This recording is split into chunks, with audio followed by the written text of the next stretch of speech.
Diaries of a Madman. By What Must I Do? Chapter 119. Too many Pinkies. Of course, my first thought was that we found another crazy changeling hiding in the Everfree. My hand immediately went down to my dagger and I stepped forward. Pinky, step away from the changeling. That's not a changeling, silly, one of the Pinkies said, giggling. That's me. All right, how is that you? I asked. The other Pinky was looking at me strangely, as though she had never seen me before. Which might have technically been true. This is the mirror pool. It can make copies of any pony. Oh, I bet it can copy you, too. First, that's retarded. Second, cloning me would probably be the worst possible thing that could happen to this world. Third, why the hell did you think it would be a good idea to clone yourself? Because when I have to leave again, she'll be able to do everything in Ponyville that I couldn't. And then Eri can tell me all about it once she puts herself into Pinky 2.0. That is literally the dumbest thing I have ever heard. I give it less than 6 hours for everything to go to shit. It'll be fun. The other Pinky flinched and her body jerked. Fun? She asked, her eyes going wide. Pinky, how much does this thing know? The other Pinky started hopping around the place, just chanting fun over and over. I dunno, Pinky Prime said, shrugging. Anyway, can we keep her? Oh yeah, now you ask me. Sure, why not? At least until Twilight can tell us how to get rid of it. I reached to the back of my head and pulled out the blue scrunchie holding my hair in a ponytail. Just put this around your tail so I can tell you're the original. When the real Pinky grabbed it, the other stopped jumping around and landed in front of me, looking up to my face. Are you fun? She sweetly asked. Only if you know what sex is. Do you know my name? She shook her head. Then her eyes went wide. New friend time. I'm Pinkie Pie. What's your name? Navarone. Pinky Prime, are we heading back to town soon? I'm getting a bad vibe from this place. No, not Prime, the fake abomination said. It's Pinkie Pie. You know, the food. Also, what's sex? The real Pinky just giggled. Don't worry about it, silly, she said, wrapping a leg around her doppelganger's neck. Now let's go back to town. We have a long day ahead of us. A long day of fun. Yep. Come on, Navi. Let's get going. Ooh, Navi. I like that name, the fake one said. Come on, Navi. Don't call me that, I sighed, knowing it wouldn't do any good. What was that, Navi? She asked, her ears flopping around as she struggled to hear whatever I might say. I said not to call me that. Nope. Navi it is, Navi. It's too cute not to use. I wish I could hate you to death. Either way, I fell into silence, cursing myself for having the ill fortune of not being a stillbirth. As we exited the cave, the real Pinky started briefing the fake Pinky on all her friends and responsibilities. The fake Pinky seemed very excited about most of what she was being told, but didn't seem too happy to have an air elemental all up in her shit. Given that Eri was apparently not around at the moment, she was saved from having that thrust upon her.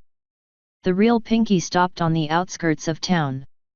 Of course, we stopped with her, but I only did because both Pinkies grabbed me before I could walk too far away. Want to do something fun, Nav? The real Pinky asked. At that point, I only knew it was her because of the scrunchie around her tail. Can't, I said. Taya will be waking up soon and she's in a new place. I don't want her to panic or something, so I want to be there when she does. That was mostly a lie. I really doubt she'd panic, but I also really wanted to get away from Pinky. Of course, she also knew I was lying, but she couldn't really call me on it. Fatherly duties and worries trump all, thankfully. Then who else is supposed to show Pinky Po around town? She whined. If I do it, every pony will think she's a changeling and then she can't have any fun.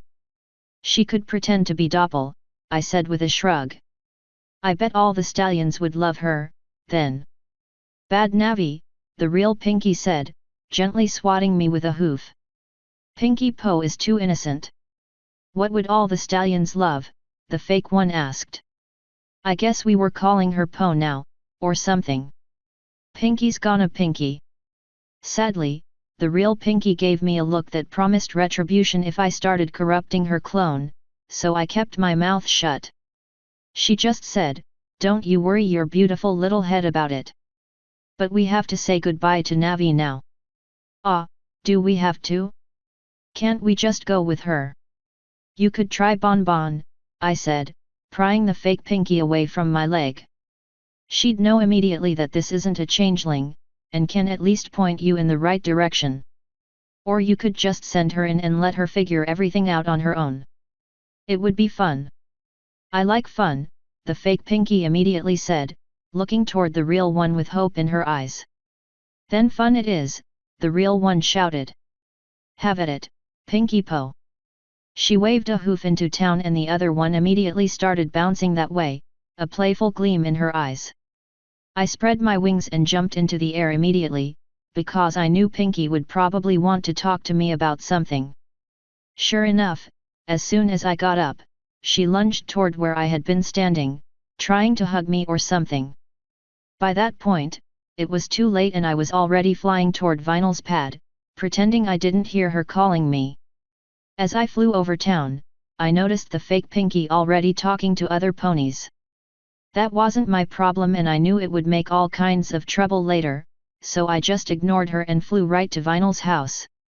Since everyone was so trusting in most pony areas, her door was unlocked, so I just let myself in and went up to where Taya was just getting out of bed.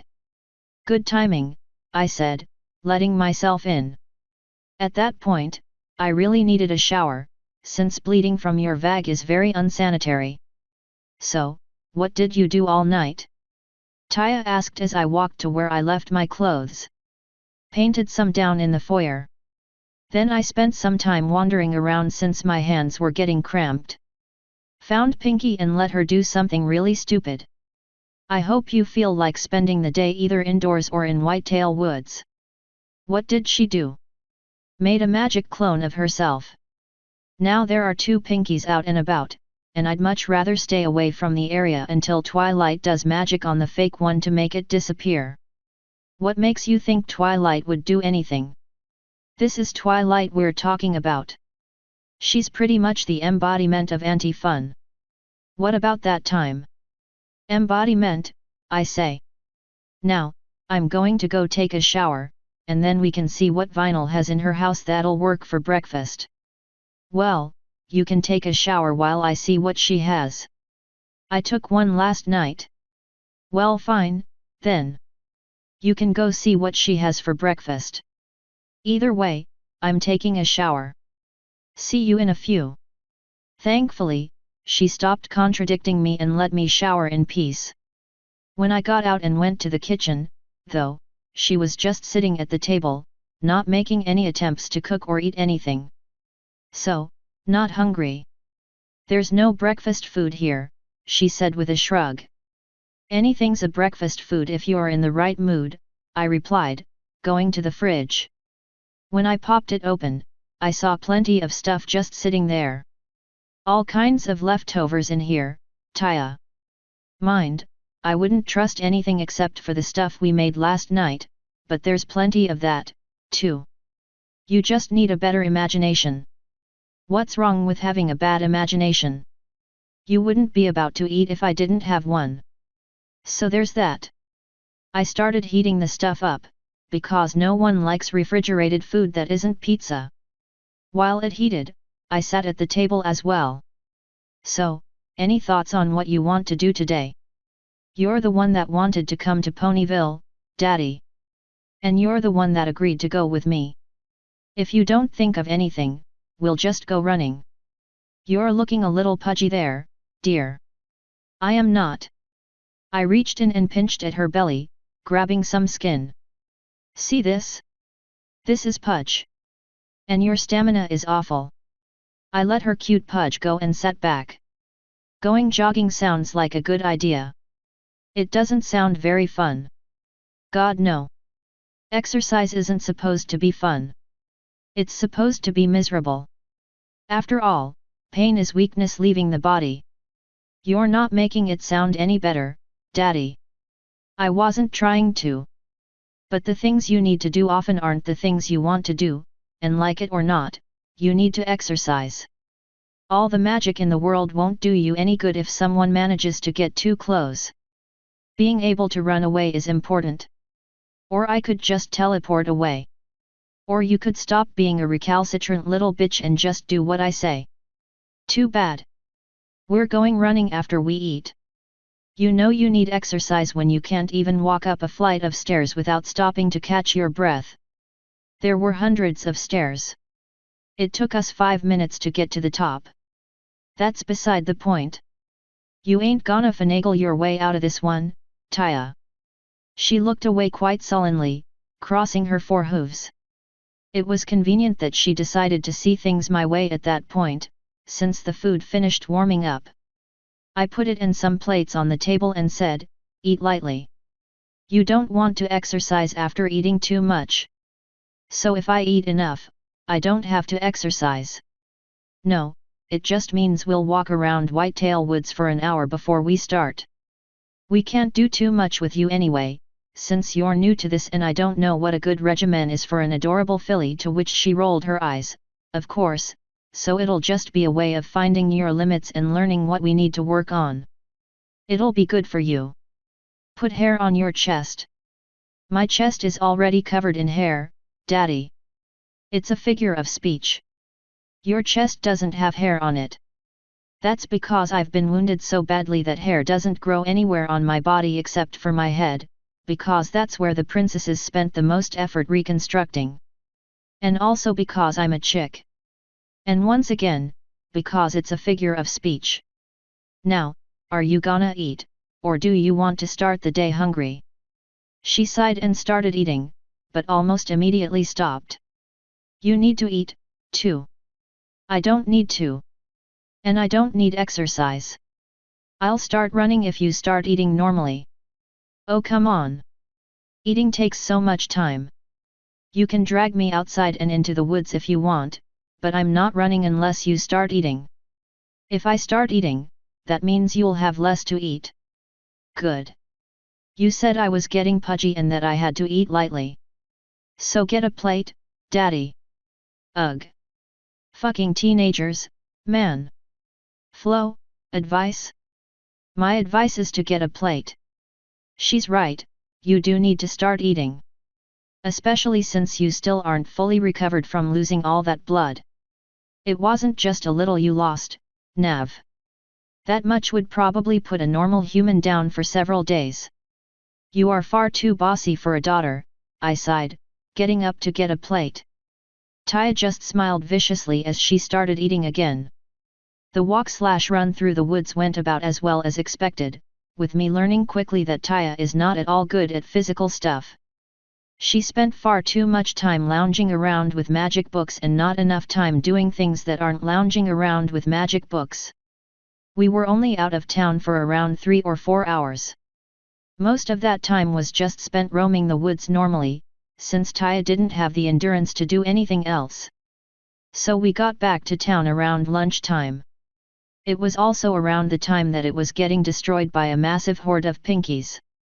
Of course, we didn't realize there were a ton of Pinkies until we actually got to the market and saw about 10 of them jumping from place to place, chanting fun over and over. I think both of our mouths dropped. It took me several seconds to say what we were both thinking. What the foo? Nav. I stopped what I was saying and looked up to find Rainbow Dash floating right above me. What do we do? Why the hell are you asking me? Twilight's not here and you always know what to do. There are way too many Pinkies for any pony else to deal with. Then quarantine the fuckers. Who else is here? Every pony but the real Pinky and Twilight. We're all in town. Get them all together, find the biggest building in the town, and start stuffing it with Pinkies. Keep Rarity and Fluttershy on the doors to make sure none get out. Taya, you help Dash. I'm gonna go find the original. How could you find the original in all this mess? Dash demanded, finally landing. I have my ways. And you have your job. Now hurry up before they actually break something important. Ugh, fine. But you better hurry. She shot off in some random direction. Taya, follow her. No time for debate. Hey, I'm not gonna say no to getting to magic a bunch of Pinkies. She started trotting after Dash, a slightly disturbing smile on her face. That wasn't any of my business, though, so I started looking for pink with a dash of blue. As I walked, I surveyed the damage the Pinkies had done to the place. Most of it was superficial, thankfully, and nothing the town hadn't suffered through before thanks to Pinkie or her friends. There were several bands of roaming Pinkies, each chanting fun and accosting any of the ponies or me that they saw. I got around them by ignoring them. Most of the ponies got around them by panicking and running away. Finally, I found the original sitting by herself in a cafe, looking positively miserable. I joined her and spared a glance for the menu, then figured it was unlikely that a waiter would be coming by anyway. So how about that weather? I asked, leaning forward in my seat. She just sighed, her head flopping down to the table. The forecast says we're gonna be seeing a metric fuckton of Pinkies. You wouldn't happen to know anything about that, would you? I dunno, she grunted. It certainly seems like you would, Pinkie. You're the only one that knew where that weird Clone Lake thing was. Aren't the others all me, too? She asked, her eyes barely flicking toward me before seeming to give up.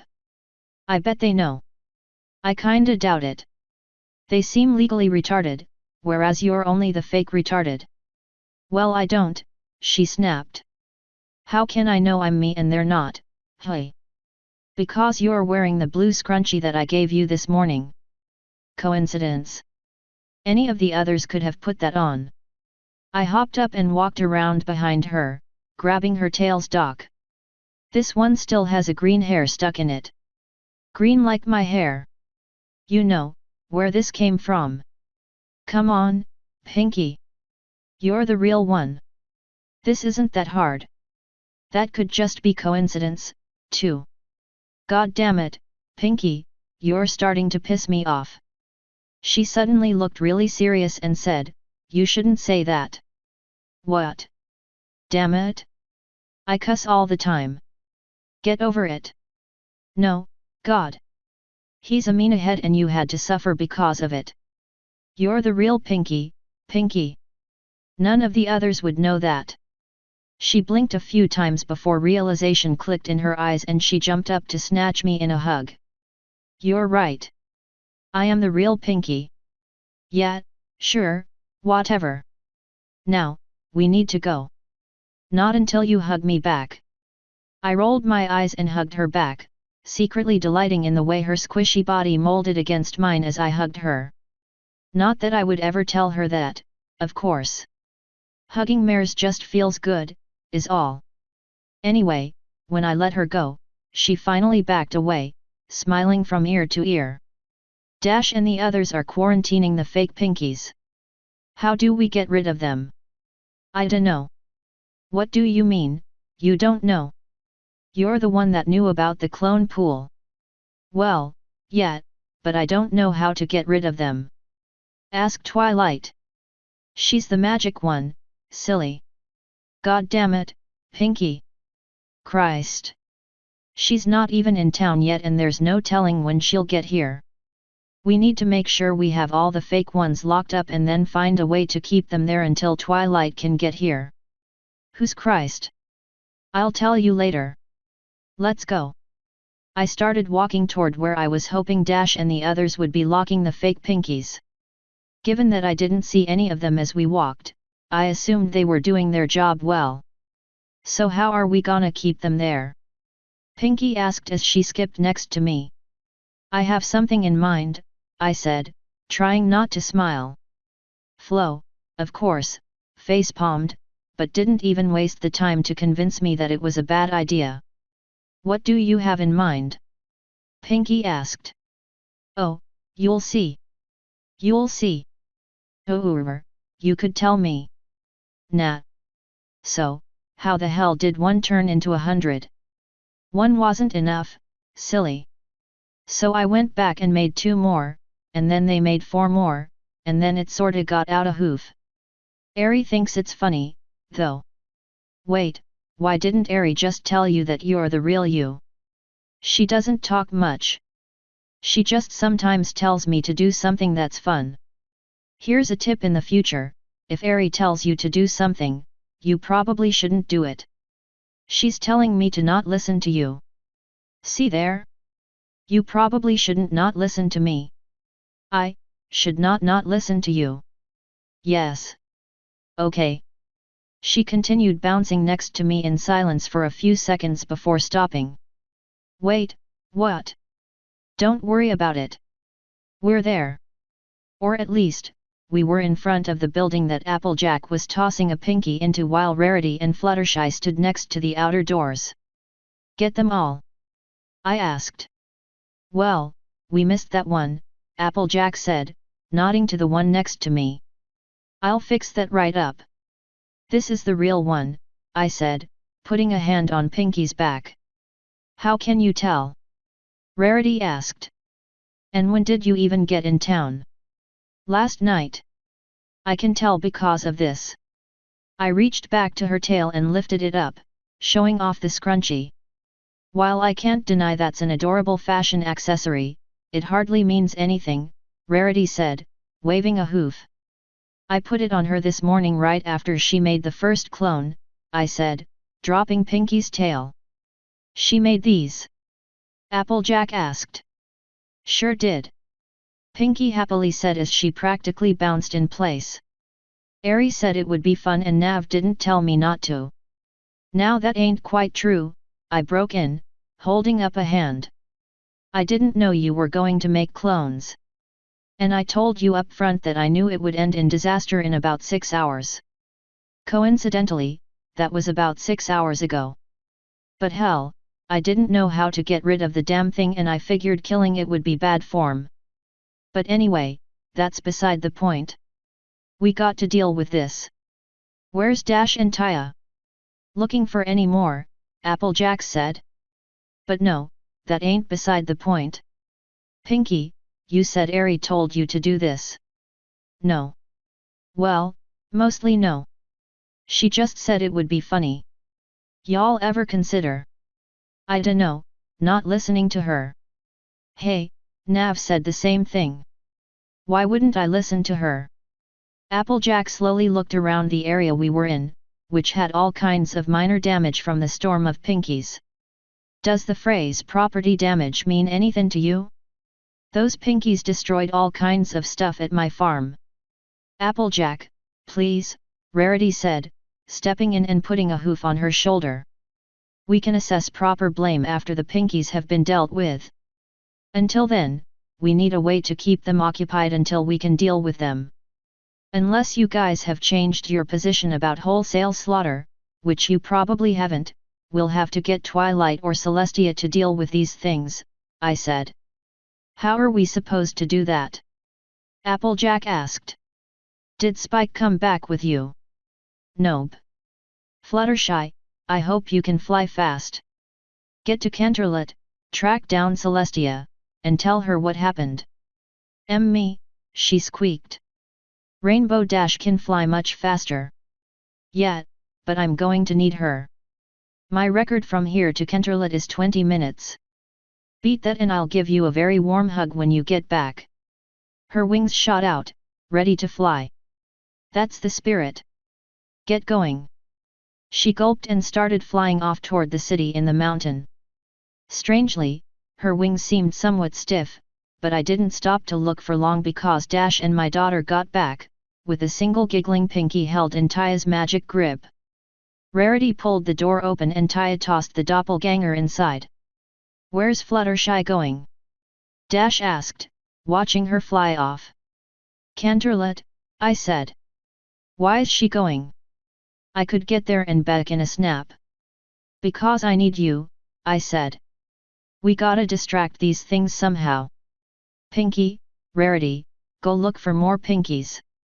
Applejack and Taya, secure the doors and other exits. Make sure nothing that isn't us gets out. Can't I help you? Taya asked. Nope. Me and Dash got this one covered, I said, tousling Dash's hair. She smacked me with a wing and then tossed her hair back into its disorderly place. Taya sighed and kicked idly at the ground.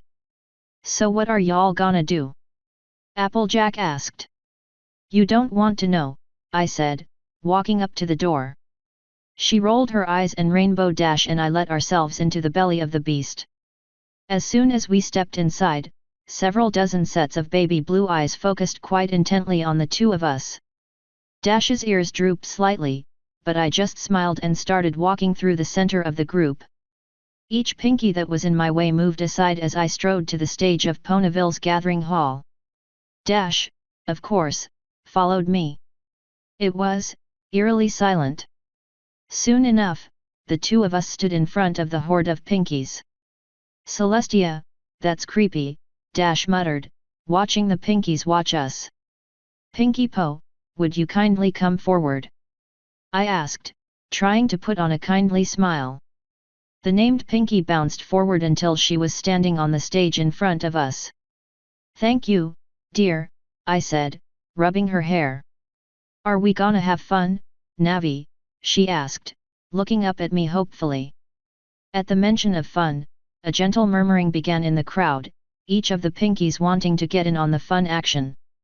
We sure are, I said. Dash, turn around. Nav, what are you doing? She asked, not moving. I'm going to teach the Pinkies about the joy of orgies. Nav, you've had some bad ideas in the past. Teaching Scootaloo about convection. Tying 20 balloons to Fluttershy's tail that time we went camping. Hey, even hitting Twilight with a spoon for 20 hours straight wasn't very smart. But this is the best idea ever. Good. Now turn around. She smiled widely and did so. I lifted her tail out of the way. Pinkies, take note. This is a vagina. They all oohed at that. Pinkie Po reached a hoof up to carefully poke it, but I grabbed it. Just a moment, dear. She sighed and lowered her hoof. You all have one of these. You also all have a mouth with a tongue. If you apply your tongue to another Pinkie's vagina, you will have a lot of fun.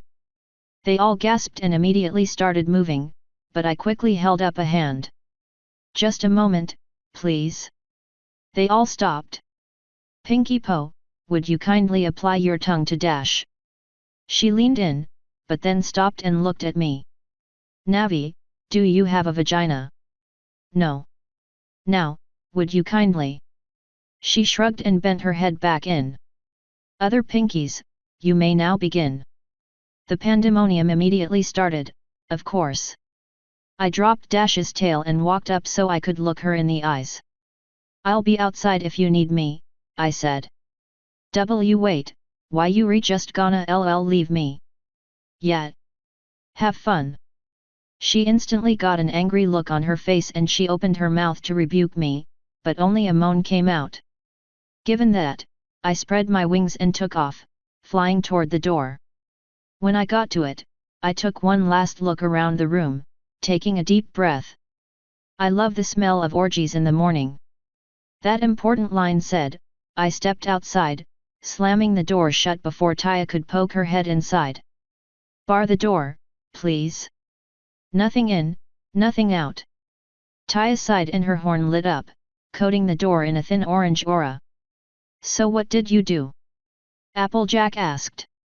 And where's Rainbow Dash? Remember your past misconceptions about my personal life? I asked. She blinked a few times before very slowly face hoofing. Dash is acting as the catalyst, you could say. But long story short, you probably don't want to go in there. Daddy, what did you do? Taya sighed. Something naughty, dear, I said. Now, what kind of damage did these things do? I asked Applejack. You are some kinda awful, I swear, she sighed, shaking her head. But I should be used to that by now, I reckon. They tore up all kinds of stuff on the farm, and from the looks of things, they broke a lot of stuff here, too. I don't reckon you'd know who's gonna pay for all that, do you? Nope. Does this constitute a natural disaster?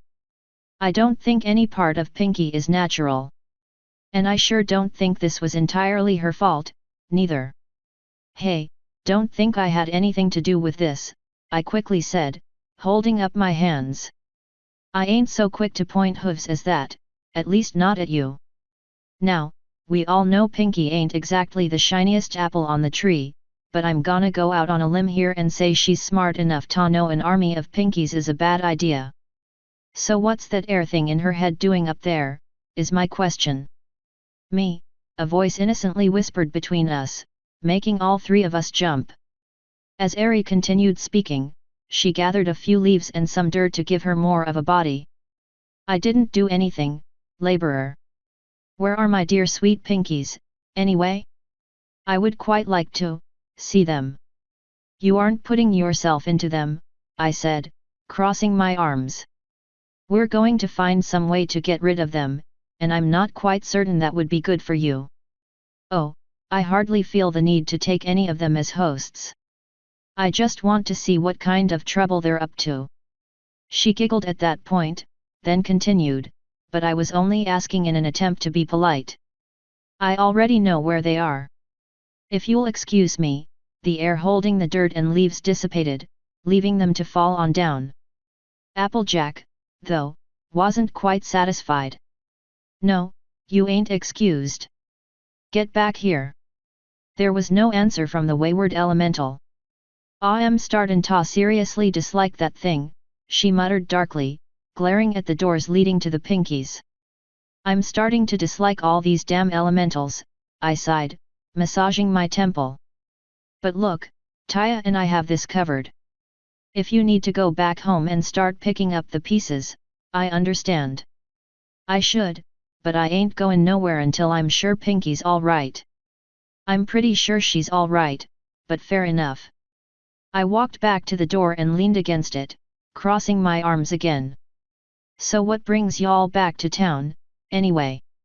Applejack asked, probably just trying to pass the time. Got chased out of Canterlot by a high-class bitch, I replied with a shrug.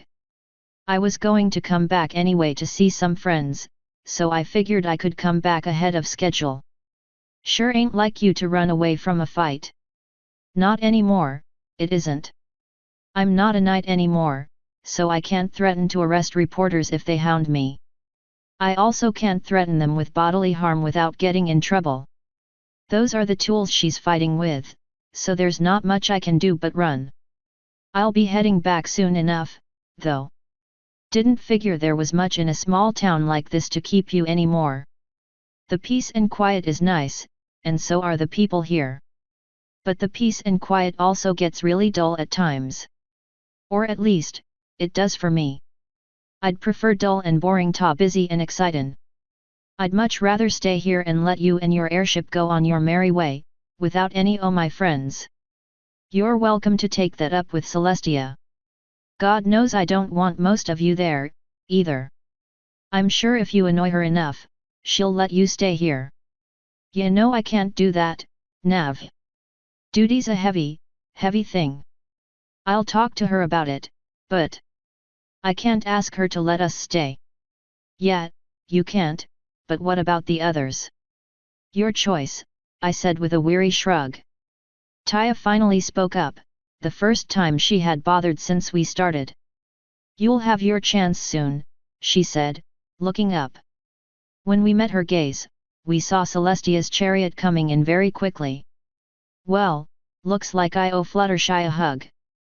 You really shouldn't tease her, Nav, Applejack absent-mindedly said as we watched the chariot approach. Every pony knows you and the princess have a thing. Fluttershy just. I dunno. Though she's hardly the only one.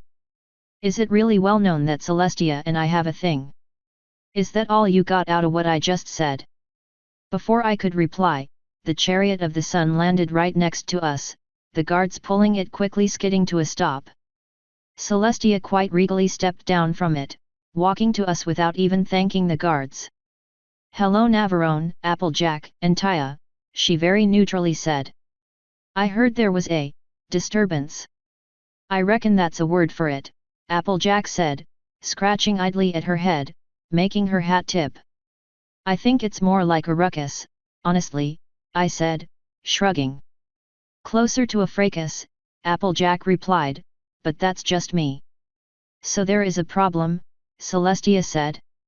"I heard it involved Pinky." "It involved a lot more than one Pinky," I said, gently rapping on the door behind me with my knuckles. "I don't reckon you knew there was a cloning pool in the Everfree." Celestia very slowly started to face Hoof, and then I realized her hoof was going higher. She carefully removed the crown from her head and then threw it as hard as she could at the nearest building. "Well then, let's get started," she sighed. "I trust you know where the original is." Princess? Your crown?" Applejack said before I could reply. "I don't know what you're talking about." "Nav, the original." "Yeah, she's with Rarity, looking for any Pinkies Rainbow Dash missed." "And you're positive it's the original?" "Absolutely positive." "Oh yeah, it's her. The others are fucking retarded. Pinky's only normally retarded." "Excellent. What about Rainbow Dash?" "I trust there was a reason you sent Fluttershy." "Distracting the Pinkies," I said, tapping the door again. "Then shall we see to it?" she asked, taking a step toward me. I jerked my hand back and forth in front of my neck, a gesture she probably had no idea about. "Taya, Applejack, you want to go look for Rarity and Pinky? Or look for more Pinkies? I think we got this." "I'm good," Taya said, not moving. "Yours wasn't a request," I said. "Go look for Pinky and Rarity." Her eyes narrowed, but she sighed. Applejack just shrugged and said, "Come on, Taya. I bet I know where they went." With that, Applejack started walking away. After a few seconds, Taya joined her. When she left, the spell on the door dissipated. After they were far enough away, Celestia quietly asked, "So why are you sending Taya away?" Celestia asked. "First, because the distraction method I chose was an orgy. Second, because I want answers. You know about the pool. I have had to do many things I was not proud of in order to protect Equestria in the past. You know that our capital used to be in the Everfree. There were several facilities there that had all manner of uses. Most were lost or destroyed. This is one that was lost, but thought destroyed. That's about what I expected. Is it magic or natural? The clones are magical in nature. But enough. I must deal with them before the others return." Her horn lit up and lifted me out of the way. With that, she pushed the doors open and stepped into a room that smelled of musk, sweat, and sex. Thankfully, she cast a muffling spell as soon as the doors opened, so the moans didn't leave the building. I could hear them when I followed behind her, though. Rainbow Dash was surrounded by 5 Pinkies, all trying to get at her. Given how she tasted, I could understand that. And of course, all the other Pinkies were too busy to notice us, for better or worse. "If you want to join them, I wouldn't tell anyone," I said, crossing my arms. "You're already half naked, for you." "I was thinking the same of you," she said, not even looking at me. "I'm surprised you didn't." "Still on my period. I don't want to make the last thing any of them taste be blood." "How noble of you." Her horn lit up much brighter and Rainbow Dash disappeared with the cracking sound of teleportation. "And now she's home. Close the doors. I suggest being on the other side when you do." I stepped back and kicked the doors shut, staying inside. She slowly turned her head toward me. "Are you sure?" I would be no less or more guilty if I waited outside. Make it quick. They'll feel nothing, she said, turning her head back toward the writhing mass of Pinkies. After a few moments, her horn lit up very brightly and they just started disappearing. When the 10th or so had vanished, I stepped next to Celestia and gently hugged her as tears started quietly leaking down her face. Finally, the last one was gone. Celestia seemed to lose all strength in her legs and she just sagged to the ground, dragging me with her. At that point, she lost all manner of decorum and just started bawling. Given that she had murdered several dozen completely innocent people, I could understand that. And of course, I was perfectly happy to comfort her, so I just quietly hummed and slowly rocked back and forth with her. After several minutes, her tears stopped, though she was still very sniffly. Before she could say anything, I said, "They went out the way I would want to. And they lived a very happy life. I wouldn't want anything more. I wouldn't want it to happen at all. I didn't want it to happen at all." "Why, Nav? Why?" She wanted there to be a Pinky in Ponyville while she was on the airship. Airy would report back on all the fun stuff the fake Pinky was doing. Celestia's horn lit up again and pushed me back, then she curled up into a ball, shaking. Flo didn't even have to tell me that I just made Celestia realize that was her fault. That didn't stop me from immediately cuddling up against her anyway, though, braving the Maricum-covered floors to big spoon her. "I don't know what happened after she made the first one," I continued, "but she went back and made another one, which apparently made even more." "I'm a monster," she whispered. "It was you or me," I whispered back, hugging her tighter. "One way or another, it was our burden. It was what had to be done. Yes, that makes us monsters. That doesn't make it wrong. But it was wrong. What other option was there? Tartarus, where they'd be killed by someone else. Mind wipe and reintegration, which is worse than murder. Giving them to Chrysalis, a fate worse than death? It was you or me, Celestia. One way or another, they would have died in this room. If I didn't make Twilight and her friends go with you. Pinky knew about the pool anyway. How much longer do you think it would have taken for her to go to it even if she had stayed here? You don't know her as well as I do, so I'll tell you right now that it would be less than a year. One way or another, she would have gone. I can't do this. This is what Luna did. This was her job. Clean up messes. Clean up inconsistencies. Deal with problems. Do you know how Luna felt, following your orders to deal with problems like this?" She didn't reply. "The first time you told her to kill, she cried for days, with no one to comfort her.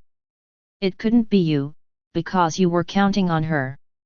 It couldn't be her subjects, because she was the one you wanted feared.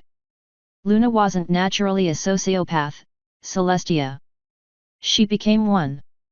Remember how you feel right now the next time you think about telling her to do something." Her horn faintly lit up again and something tugged free from my waist. Before I could check, she lifted the knife up to her throat. I just barely grabbed it before she could do anything, though I wasn't wearing the ring and couldn't stop her. "Let it go," she whispered, her head slumped to the floor. I tossed it aside and pushed myself up so I was straddling her. "I will never let go," I said, putting one hand on her cheek. She just barely shifted her head when she felt my touch, which gave me enough room to sneak my other hand to her other cheek. She blinked as I carefully lifted her face up so she could look at me with both eyes. "I won't let you leave me." We stared at each other for what felt like half a minute before she pushed her head up and kissed me. When we got back outside, Pinky, Applejack, Rarity, Taya, and the 4 chariot guards were standing in front of the building, waiting. Applejack was holding the crown, which Celestia took with magic. "Silly me, dropping something so important," Celestia said with a small chuckle. "You didn't," Applejack started to say, but I cut her off. "So where's Fluttershy, anyway?" I asked. She was quite tired from getting there so quickly, so I left her with Twilight, Celestia said. They'll be coming back to Ponyville shortly. Thank you, Applejack, Taya, and Rarity, for helping stop this crisis. Be sure to pass my thanks on to Rainbow Dash as well, after she recovers. Recovers from what? Rarity asked. Did the Pinkies make her sick? Extreme sexual exhaustion, I said, smirking. Rarity face-hooved and Taya rolled her eyes. Pinky, of course, was looking more and more depressed by the second, but was currently actually staying silent. I hate to ask for more help after how much you've done, but would you three help fix up any damages in town? The Crown would, of course, reimburse your efforts. We'd be happy to help, Princess, Applejack said. Won't need no money for it, neither. Ponyville looks after its own. But why just us three? Pinky is free to join you, of course, Celestia said. However, Nav and I have unfinished business. Guards, hook yourselves back up. We have a small trip to make. They all saluted and started trotting to the royal chariot. Applejack was not so easily assuaged, however. What do y'all need to do? She asked. We must make sure this incident does not repeat itself, Celestia solemnly said. While I very highly doubt the perpetrator would be the same, I would not want just any pony to have access to the artifact that caused this. With that last statement, Pinky finally burst into tears, wailing about being sorry or whatever. Celestia, of course, went to her side immediately. I stopped caring before she made it and walked to Taya instead, who has been eyeing me up since Celestia asked her to help with the town. I want to go with you, she predictably said. Your magic's going to be a lot more useful here than it will be where we're going, I said. Stay here. Help Applejack with what she needs. We should be back in an hour or two, if all goes well. Ugh, why can't I ever go with you when you do fun things? In this case, because you're actually needed here. We're going into the Everfree, and if anything tries messing with us there, Celestia will straight up atomize it. They'll need your magic here. We won't. And if it means I don't have to worry about you in the forest, even better. Her eyes narrowed and her horn lit up. A second later, something forced me to bend down, then she jumped up and hugged me. Of course, I hugged her back, which thankfully made her magic dissipate. After nearly half a minute, she let go and pushed me back with magic. Before I could say anything, she walked away to stand next to Applejack. I wanted to comment on that, but Celestia said, Ready, Nav. Yeah. See you when we get back, Taya. She didn't reply, which left me to just stare at Celestia's ass as I followed her.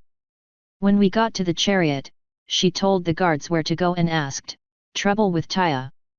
I waited until we were moving to say, yes. I sighed and sat when we actually got in the air. I didn't want to be a parent, Celestia. I really am trying, but Christ. I lost count of the number of times she's tried to seduce me. Her eyes jerked open and her mouth dropped. She didn't even know what incest was. And then said it didn't count because she's adopted. I guess that's one good thing about being a chick forever. Nav, why didn't you tell me this sooner? She asked, putting a hoof to one of my shoulders. What could you have done? I had me, Cadance, and Doppel all telling her that incest was wrong and she still tried. It took a vicious spanking to make her back down, and... Christ, I never wanted this. I could tell that she very much wanted to respond, but we were already starting to land. We didn't have to go very far, after all. We'll talk before you leave, she said, wrapping her wing around me for a small hug. Soon, we were bouncing and bobbing over the uneven ground as the guards struggled to slow down. Since I didn't like breaking my teeth, I bailed a few seconds after we touched down, using the speed to catch some wind to fly out of it. I landed right next to the chariot as it stopped. You always must show off, mustn't you? Celestia asked, smiling. Gotta keep you interested somehow, right? I said, spreading my wings to show off my sexy plumage. Mine are bigger, she mocked, stately stepping down from her chariot. One of you stay with the chariot, please. Since they were still unhitching themselves, the guards didn't salute or whatever. They did all reply with affirmatives, though. One stayed next to the chariot while the rest followed as we started walking into the forest. Are you sure you remember the way? I don't, but I know someone that does, I said, tapping my skull. She nodded smartly, hopefully trusting in flow. Right before we actually got into the woods, the guards stopped. Princess, are you sure you should be going in there? One of them asked. Our destination is within, she said, looking back at him. It is vital to the security of Equestria that we get there. If you are afraid, you may stay with the chariot as well. The guard's eyes narrowed slightly and he shook his head. We follow your lead, princess. Excellent. Navarone, lead the way. I continued walking as the three guards took up positions around their beloved princess. You know, I think this is actually the way Luna and I went the first time we came in here. On your hunting trip? Celestia asked. Yet. Before she went crazy and tried murdering me with an animal. Well, hopefully it wasn't the Everfree that corrupted her mind. I would quite hate to be in your hooves if I started trying to harm you. If you did, I'd bend over and beg for more. Every one of the guards forgot they were supposed to be guarding and just gaped at me. The blush on Celestia's cheeks told me I scored a point, though she didn't reply. If Flo wasn't too busy giving me directions, she probably would have slapped me upside the face. Though, as she's telling me as I write this, she doesn't like abusing me, she just does it for my own good. Anyway, since silence returned, I asked, anything big happened since I left? Before Celestia could answer, one of the guards asked, is it wise to be making noise here, sir? The Everfree only tries to hurt you if you plan to hurt it. If you go in with violence in your mind, it'll send all kinds of hell after you. But if you just go in there for a walk, and ignore the monsters inside, they'll happily ignore you. There's no way that's true, he said, slowly shaking his head. I stopped in front of a tree and pointed out a bug on there. See this thing? I asked. It's extremely poisonous. One almost killed me while I was exploring in here a few years ago. I gently reached out and stroked it. The thing curled around my finger and started walking over it, before I set it back on the tree. If you tried crushing it, you would die before you got 2 steps away. He just shook his head and kept walking. One of the other guards tried reaching up to poke the bug before a golden glow stopped his hoof. Just because you can, does not mean you should, Celestia gently rebuked him. While Navarone is correct about the nature of the Everfree, you should never forget that he also has safeguards against poison and animals alike. He would have little to fear here even if his mind was centered on violence. One of the guards snorted and muttered, we all know what his mind is on. Flo whispered a warning and I ripped a throwing knife out of a sleeve, throwing it into one of the trees. The guards all jumped, and then jumped again when they realized my knife was sticking out of a gecko that had blended into the tree. Yeah, keeping you safe, I said, walking over and wrenching the knife out. I suggest you pay less attention to my ass and more to your surroundings. We're supposed to be impressed that you killed an innocent lizard, one of the guards sneered. I pointed back to the tree, where his blood was eating through the bark. Its bodily fluids are very acidic and will eat through organic material like nothing you've ever seen. They're fans of spitting, usually toward larger creatures. Navarone, stop showing off, Celestia said, patting my shoulder with a hoof. I'd like to get there today, please. It's hardly showing off, I said as we continued to walk. Just explaining my position. Then explain it while walking, please. Oh, I'm done, now. Of course you are, she sighed, just shaking her head. Tell me, How did you learn this place's location? Pinky led me right to it. She asked me to come with her to the Everfree this morning, but she didn't say why. She found a path I had never seen before that led to a cave I never saw before that contained the cloning pool. Next thing I knew, there were two of her. I figured it would be funny for a day and then I'd contact you and get it sorted out, but it stopped being funny much sooner than I thought. There are times I wonder why I made you a knight, Celestia sighed. Technically, that was your sister, so you can blame her for that if you want. That makes me feel a little better, I suppose. How far in is the pool? About 20 minutes or so. Nearly halfway there.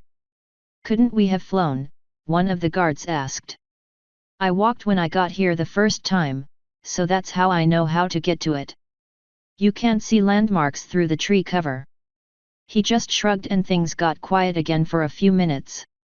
Since I don't really like awkward silences, I said, going through here with Pinky was more fun. She's a lot cuter than most of you and she was singing. Would you like my guards to start singing? Celestia asked. I'm sure they would be happy to. Your voice is prettier. And you know, I don't think I've ever heard you getting caught in that song Magic.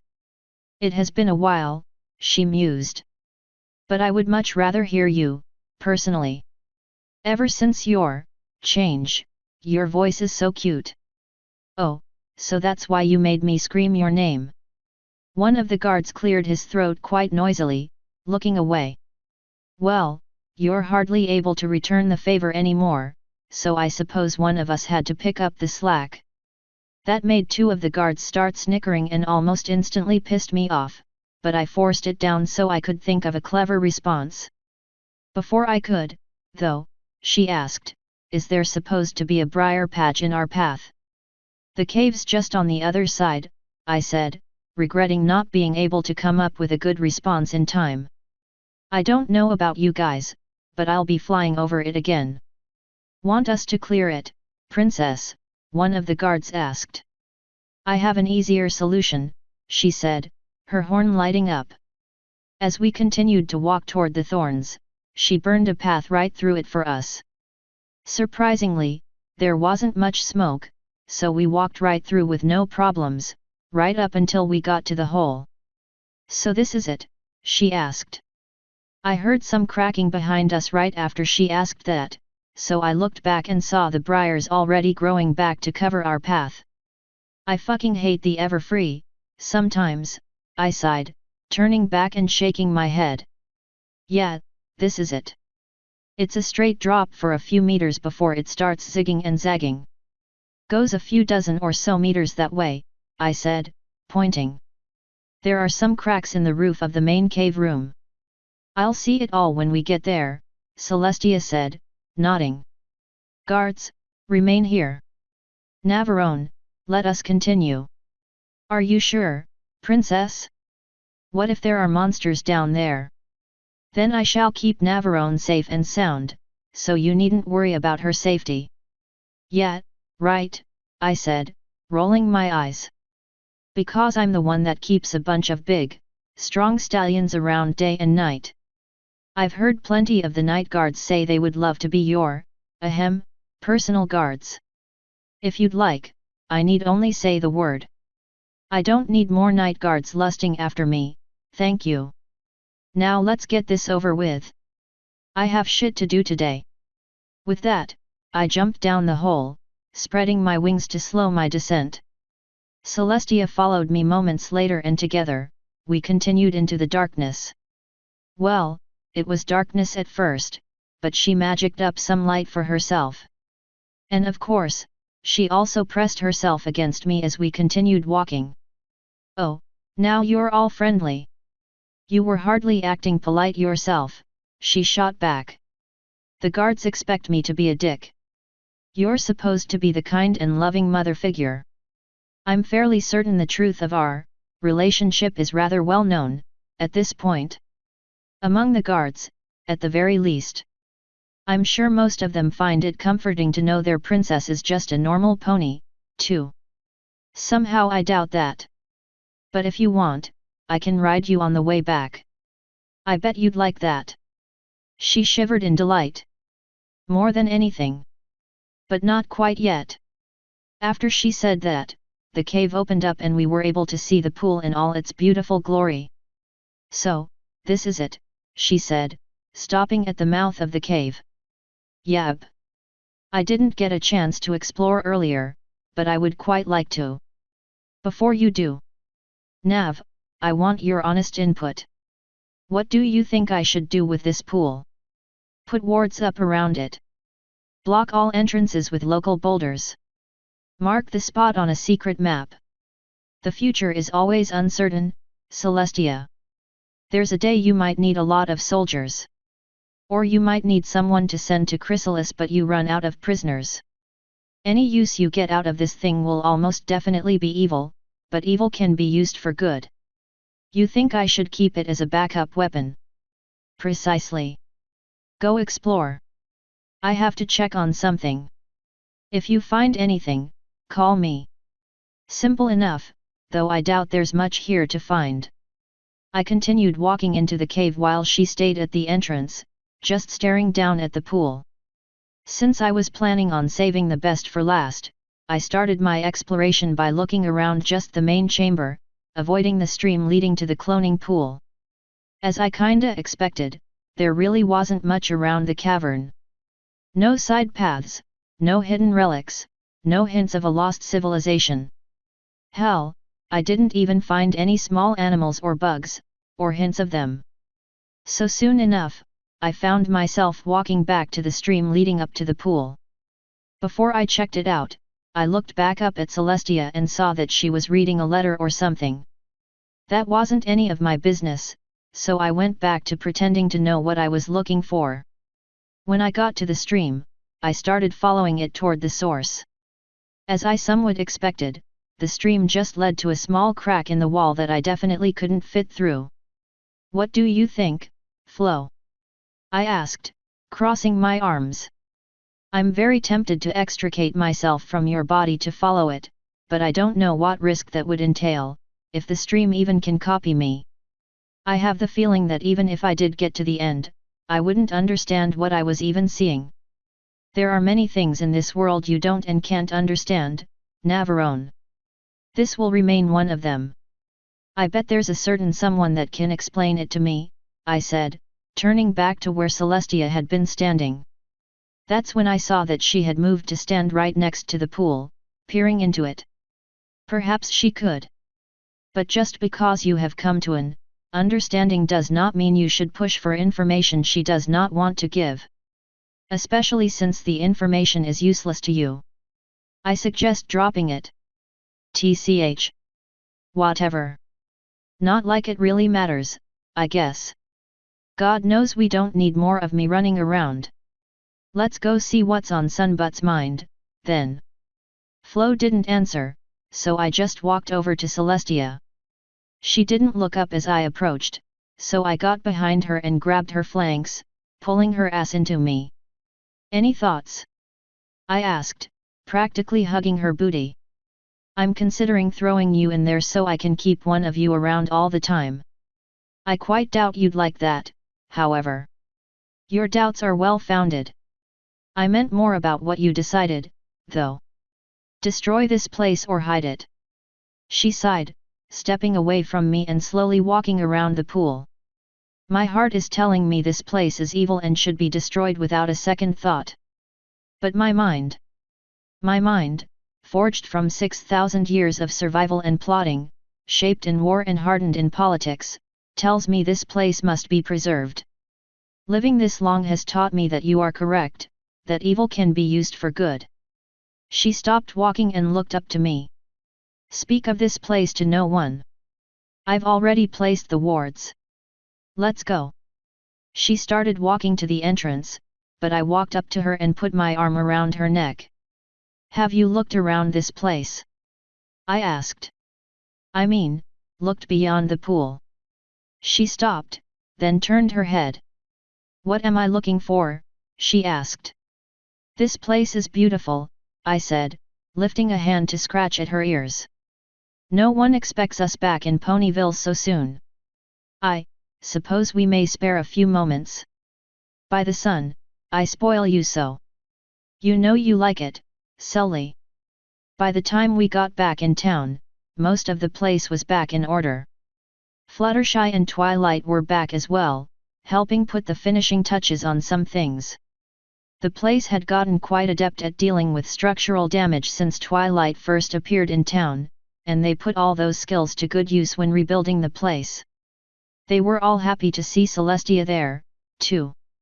Most hadn't seen her when she first showed up, because they had been too busy hiding from the Pinkies.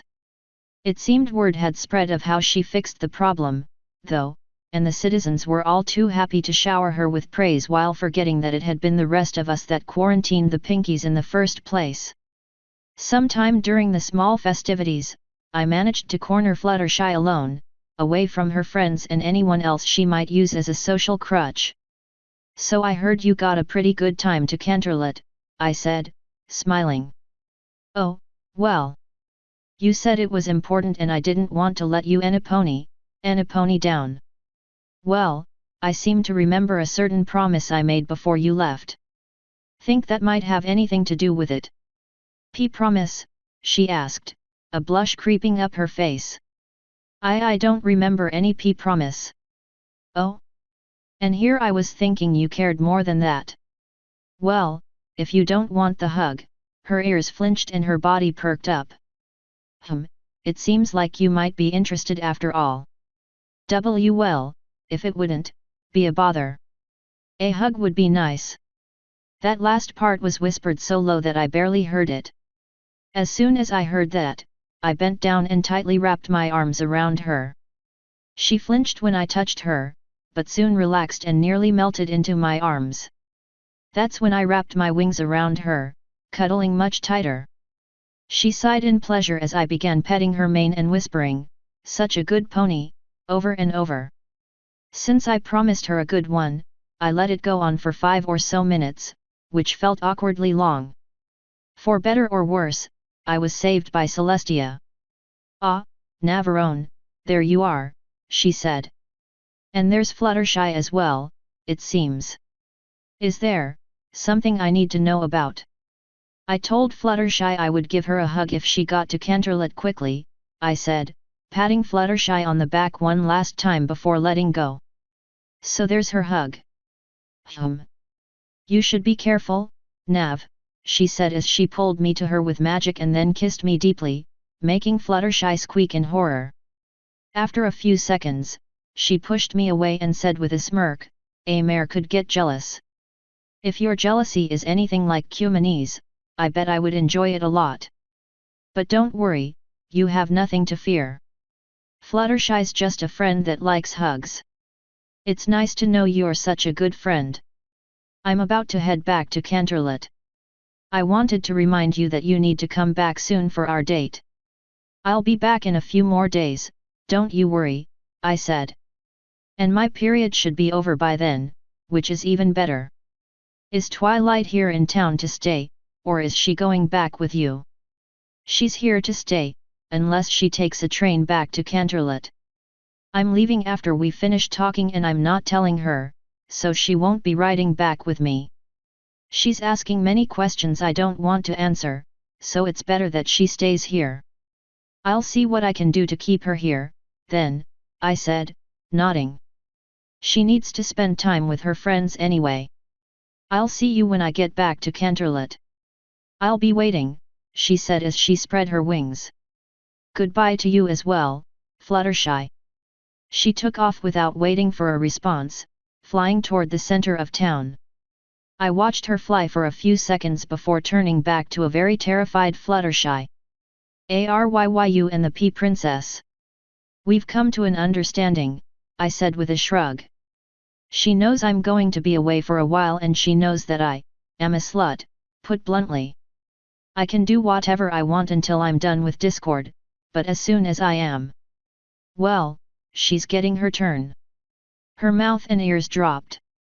"Yeah, we're going to keep it quiet for as long as possible. So if you could keep that to yourself, that would be great." I patted her on the shoulder and said, "See you later, Fluttershy." Her back legs gave out and her ass hit the ground as I walked away, looking for Rarity or Pinky. After a few minutes of searching, I found Taya and the rest of Twilight's small gang, minus Dash, all hanging out in the same area. Of course, Taya immediately stepped to my side. Twilight was the first to say something to me, though. Nav, have you seen the princess? I needed to speak with her. Just missed her, I said with a shrug. She left a few minutes ago. Twilight kicked the ground and muttered something unpleasant, turning a glare toward Canterlot. Hey Rarity, you doing anything important? I needed to get back to my shop, actually, and see if there was any damage there. Well, I have something more important, so come on. Navarone, there are plenty of mares and stallions both that would be perfectly willing to help with that. Oh haha. Come on. Ugh, very well.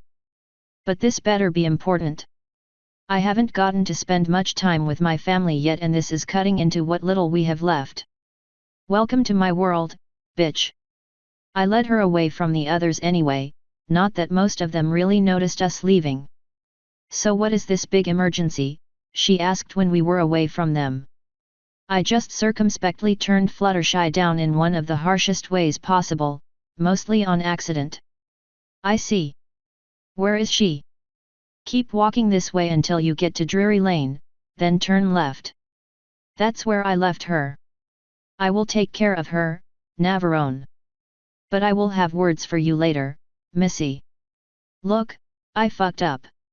She wasn't supposed to see what she saw, but she did, and Flo didn't tell me I was fucking up, so it just sort of happened. Flo. That's the name of the thing in your head. Yeah. She keeps me human, but she's been distracted. Look, just go take care of Fluttershy. You can yell at me later. Indeed I can. Go home, Navarone. Don't have to tell me twice, I sighed, turning toward Vinyl's house. After we got several meters away from Rarity, Taya asked, so, what did you do, again? Told Fluttershy it wasn't going to happen. Daddy, what did you promise me a few months ago? Ugh. I don't know, a pony? It's been a long day. You promised me that you would give Fluttershy a chance at the end of our trip. Oh yeah, that. If I didn't find anyone else. If I happened to find someone, as I did, then that's out the door. Well, which tramp is it this time? She demanded, glaring at me. That dragon already left you. How long do you think this next one will last? I think Celestia's in it for the long haul, I said. Of course, her face quickly paled and most of the anger was replaced with shock. But of course, I still have a while to truly decide. We're keeping it open until I'm done with this trip. But you can't, for some reason, she stopped.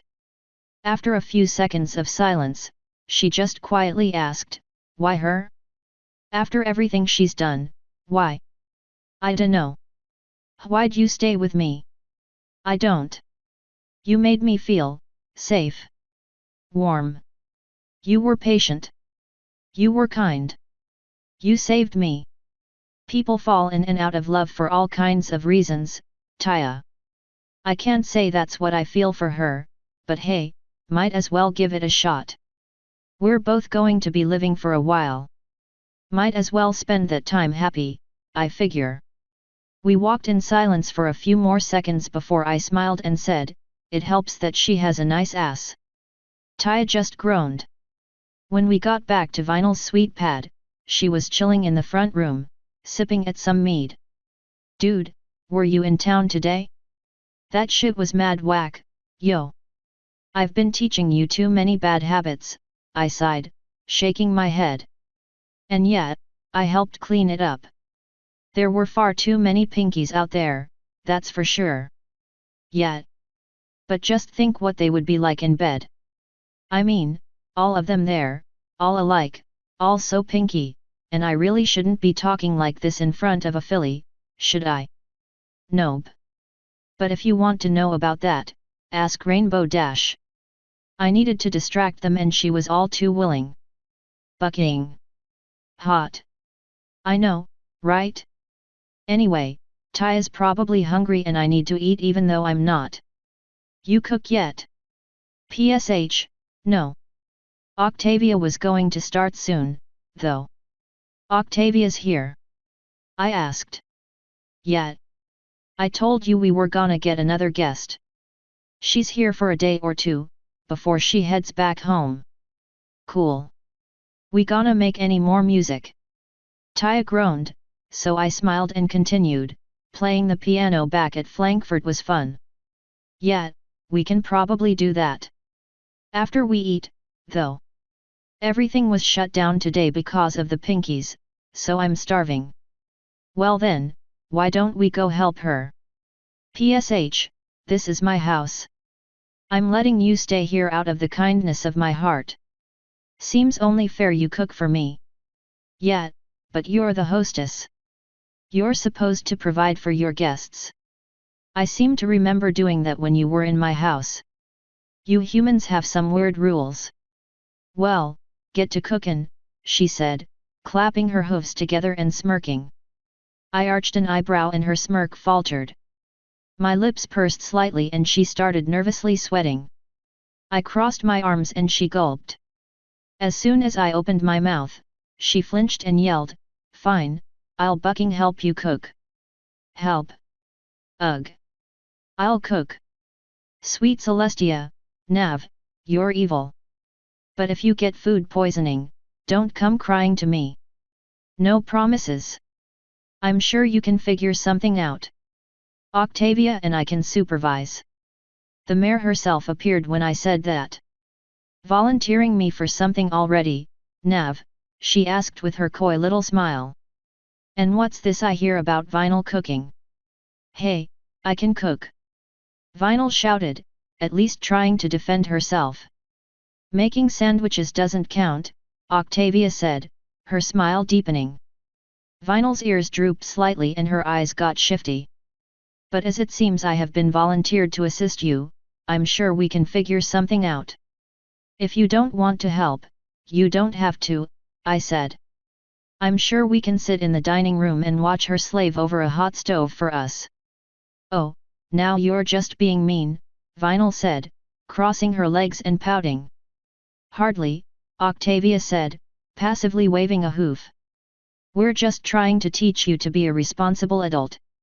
Learning to cook is a part of that. As soon as she finished saying that, Vinyl reached up and slowly removed her purple glasses. You monster! Trying to turn me into an adult? What is wrong with you? Octavia just giggled, so I stepped in. I think what she meant is that she wanted you to learn to survive without restaurants. Because, you know, what if they all shut down due to some strange circumstances such as 100 Pinkies out of nowhere? I need to hire a sexy changeling lust maid, Vinyl slowly said, idly scratching at her chin with her hoof. Good luck with that, I said, tousling her hair. But until you do, get to cookin'. She just sighed.